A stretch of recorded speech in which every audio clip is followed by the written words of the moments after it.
బ్రేక్ఫాస్ట్లో ఇడ్లీ, దోశ, పూరి, వడ, పొంగల్ ఇలాంటివే తింటూ ఉండేదాన్ని.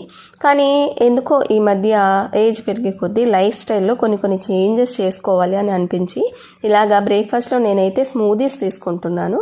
సో స్మూదీలో ఈరోజు అయితే స్ట్రాబెర్రీతో స్మూదీ చేసి చూపిస్తున్నాను. రుప్పిని కూడా తింటాడనమాట, తాగుతాడనమాట. ఈ స్మూదీ అంత ఎమ్మీగా ఉంటుంది. సో స్ట్రాబెర్రీ మామూలుగా అయితే మనం పుల్లగా ఉంటుంది కదా, తినలేం. కానీ ఇలాగా స్మూదీ చేసుకోండి, చాలా బాగుంటుంది. సో 4 స్ట్రాబెర్రీస్ని అలాగే ఒక్క బనానాని వేసుకొని ఇందులో ఒక్క గ్లాస్, చిన్న గ్లాస్కి, కాఫీ గ్లాస్కి ఫ్యాట్లెస్ మిల్క్ వేసుకుంటున్నాను. సో దీన్ని అయితే మెత్తగా గ్రైండ్ చేసుకోవాలి. సో దీంట్లో గార్నిషింగ్గా బాదం పలుకులు కూడా వేసుకుంటే అక్కడక్కడ క్రంచీగా తగులుతూ బాగుంటుంది.